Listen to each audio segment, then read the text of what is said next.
Vos 2 centres de rénovation Home Hardware de Newport et dans Sabot-Fils et votre caisse Desjardins du littoral gaspésien vous présentent Reflet d'ici. Bonjour à vous tous et bienvenue à Reflet d'ici. Le ministère de l'Environnement n'a toujours pas donné le feu vert au ministère de l'Énergie et des Ressources naturelles pour brûler les camps de chasse illégaux dans notre région. Thierry Haroun a préparé ce reportage. Cette lettre névralgique dans ce dossier est datée du 29 janvier dernier. Elle confirme que le MERN a fait une demande d'autorisation auprès de l'Environnement le 17 janvier afin de procéder au brûlage de 63 camps illégaux dans le Bas-Saint-Laurent et la Gaspésie. Maintenant, la teneur de cette lettre est claire. Le ministère de l'Environnement demande aux ressources naturelles de se conformer aux règles environnementales et à des conditions strictes pour procéder au brûlage. Cela dit, le ministère de l'Environnement nous a indiqué par courriel que le MERN lui a envoyé des informations depuis, en précisant plus loin que la demande de certification d'autorisation est actuellement en analyse. Visiblement irrité par nos questions pointues, les ressources naturelles nous a fait valoir par courriel que cette lettre s'inscrit dans le cadre de discussions en cours entre les deux ministères pour l'octroi des permis. Il n'a rien de nouveau à ajouter de notre côté. L'objectif est de libérer 63 occupations sans droit dans votre région et le faire en toute conformité, dit-on. En réaction, le député de Gaspé, Gaétan Lelièvre, salue l'approche de l'environnement afin de s'assurer que les règles soient respectées, mais avec un bémol. C'est la bonne direction, mais je vous dirais que c'est quand même décevant de voir que le ministère de l'Environnement, qui a peut-être été, je dirais, un peu trop bon garçon dans les dernières années à l'égard de son ministère collègue et les ressources naturelles, aujourd'hui, semble vouloir faire appliquer les normes. Mais est-ce que ça n'aurait pas dû toujours être comme ça? C'est un peu inquiétant et décevant que le ministère de l'Environnement doit ramener le ministère des Ressources naturelles à l'ordre. Puis on le sait, on a eu de nombreux témoignages là, à l'effet qu'il y a eu des camps qui ont été brûlés, puis le ménage n'a jamais été fait. Les résidus sont demeurés sur le terrain en question. On parlait de sous-traitants, puis chacun se renvoyait la balle.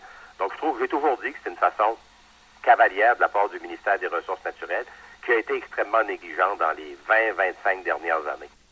Dans la côte de Gaspé, le problème des camps de chasse illégaux est pris très au sérieux. C'est pour cette raison que les élus ont décidé récemment de prendre cet enjeu à bras-le-corps parce que la situation ne peut plus durer, selon son préfet Daniel Côté. On sait que c'est quelque chose qui se reproduit d'année en année, qui crée des malaises, qui crée des inconforts. Tous les hivers, il y a un ministère qui part dans le bois pour brûler des camps de chasse, des gens qui occupent le territoire sans droit. M. Côté propose de régulariser les camps de chasse et ses occupants qui sont sans droit sous forme de projet pilote en collaboration avec les ressources naturelles. Et de s'organiser pour que ces gens-là puissent avoir un bail sur l'emplacement qu'ils occupent déjà. Surtout ceux qui ont un emplacement déjà fixe. C'est souvent ces emplacements-là que le ministère va brûler.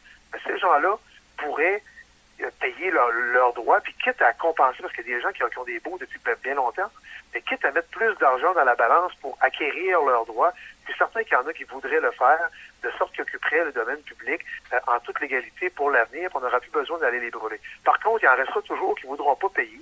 Puis ceux qui ne veulent pas payer, une fois qu'on aura même une échéance, ils deviendront des squatteurs, puis eux autres, on les fera déguerpir du territoire public s'ils ne veulent pas se conformer. Mais ceux qui veulent se conformer, puis je crois que c'est la majorité des gens, ouvrons-nous les yeux un petit peu, au lieu d'aller les brûler, offrons-leur un bail. Il y a beaucoup de gens là-dedans qui sont prêts à payer leur bail, qui sont prêts à se régulariser. Ce serait peut-être une optique intéressante à regarder. Une idée qu'appuie le député Lelièvre en rappelant toutefois que pour ce faire, il faudra l'appui de tous les partenaires, dont les associations des chasseurs de la Gaspésie, entre autres. Je suis convaincu que ça va prendre l'implication des associations au niveau national, des associations au niveau régional, pour avoir parlé aux deux ministres concernés, Ressources naturelles et Faune, dans les dernières années. Eux font beaucoup affaire avec, se fient beaucoup sur les recommandations de leurs partenaires. Puis c'est normal que sont les associations de chasse, de pêche et de faune au Québec. Et jusqu'à ce jour, il n'y a pas eu d'appui dans ce sens-là. Est-ce que les associations, notamment au niveau national, vont vouloir ouvrir une brèche? C'est la question que je peux me poser. Thierry Haroun pour TVCGR à Percé.